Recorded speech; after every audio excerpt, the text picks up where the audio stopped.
done. As to the impact that I bring, coming from the world of business, I have found that municipal government marches to a very different drummer and definitely a different tempo. In business, you define a problem, you find a solution, you get the resources, and then you implement it. It's not a slow process, because a long term in United States business means about maybe 18 months, and generally everything happens within the quarter so you can show a profit.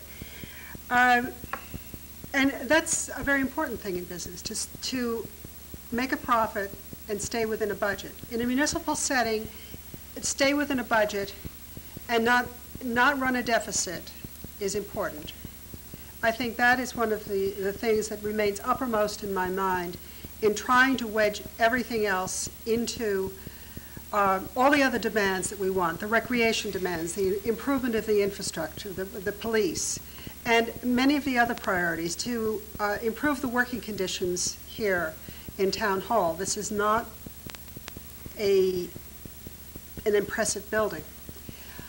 And so I've also had 1 year of learning, and it is a much longer learning curve than I ever expected from sitting in the audience for nearly 2 years.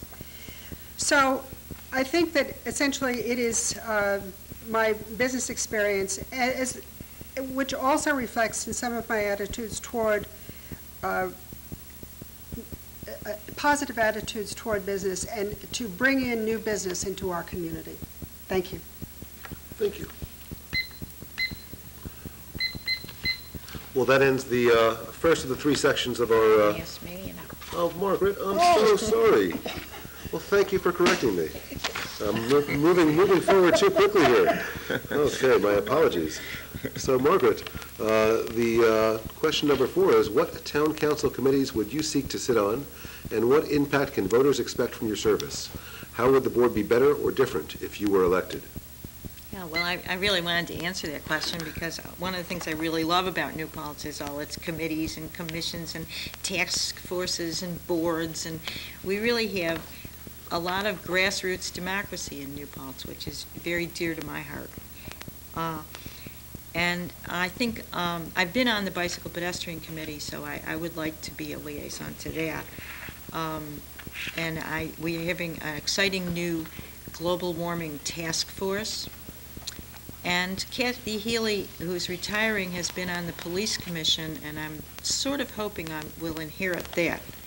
But as David said, whatever we're appointed to, we've got to work hard on. I think this is probably some of the big work of the town board, right, is our yes. liaison work with committees and commissions and task force and the village and everything. How would the board be better or different if I was elected?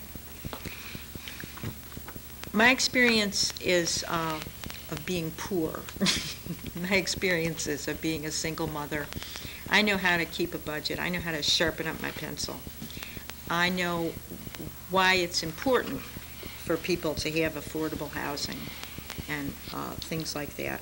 I think that this is a point of view that's important to bring to the board.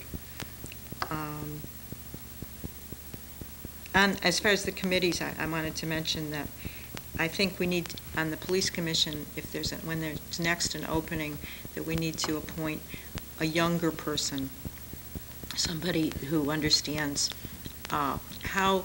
I hear from young people in this community that the police don't really understand them, and so on the commission, if we had a younger person, that would help in that. Thank you. Thank you. And again, my apologies for moving on too quickly. That brings us to our second portion of the program, where we're going to have some questions that the candidates haven't seen before. They're questions that I'd written up and that no one knows about but me. So we are beginning, Margaret, with you, if I'm correct. Okay. Having messed up okay. Just want to make sure I keep the rotation correct and keep on point here. So the first question would be, The town currently has an aggressive agenda for infrastructure. Community and senior center, Field of Dreams, and the possibility of new municipal offices. How would you balance that agenda with the desire to keep taxes down?